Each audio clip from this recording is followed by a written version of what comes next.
So for me, Ghost Recon Online is really about trying to capture what it feels like to be a Special Forces guy.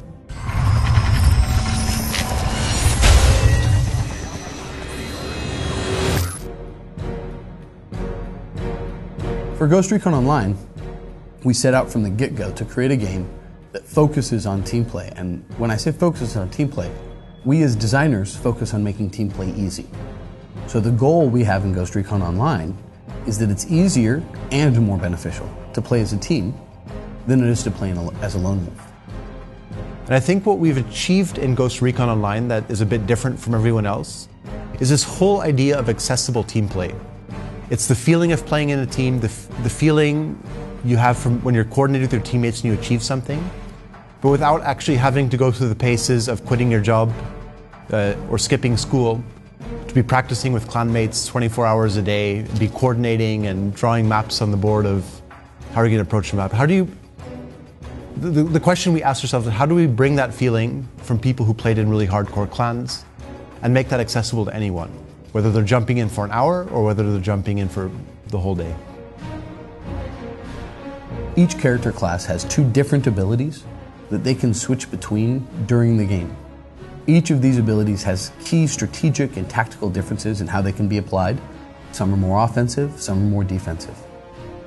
By using these abilities, players can affect the outcome of the match at critical moments and help their teammates.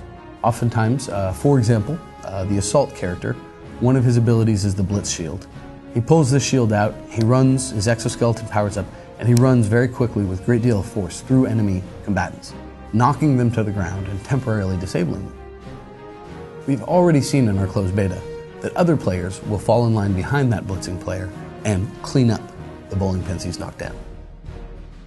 Now this is just one example, but it's how we try to craft our abilities and our key gameplay elements to encourage and make it easy for people to work together. And we've always had this idea in our head that we wanted to bring Ghost Recon back to its roots, which were originally on the PC platform, where even today, there's fan sites and forums of people who are still playing the original game. And with a free-to-play game, we really like the idea of being able to break down that barrier, where if I'm enjoying myself, an hour later, one of my friends can come join me with the same kind of easy entry flow that I had. And that makes free-to-play games very social by nature, and really removes a lot of the stress of where do I spend my hard-earned money, where do I break open the piggy bank. I know I've been making games for years for different platforms, but I myself, at my heart, I am a PC gamer. You know, playing Descent and Quake in the old days. For me, there's not a whole lot of things that need to be different between a console and a PC, but by approaching the development from a PC side, I really focus on responsiveness in the controls. So while a lot of people think of third-person shooters as clunky, but they look good, they sell this thing, we actually have a really good-looking third-person shooter that that is really fluid and responsive to your motion. So it actually plays a lot like a first-person shooter. Any PC gamer out there would tell you the map is what makes that experience, right? And for me, as a game designer and also as a level designer, it is half of my gameplay. So we're not trying to create 10 different game modes for one map. Right now we're focused on one map, one game mode, one flow that really is good and supports that.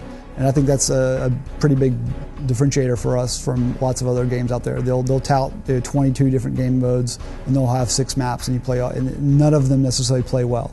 So by us focusing on our map design with one game mode, it actually allows us to achieve the best possible flow and kind of team play that we can with that map design. From the quality of the controls, the quality of the assets, your characters in Ghost Recon Online, we want to build that high quality experience, an experience that doesn't feel like a free-to-play game, that just feels like a game. Because right now, in this day and age, that's what matters. The access to a game that's fun, that you enjoy. Labels aside, that's what we're here to do, is create a game. Quality, engaging, fun experience you want to come back to.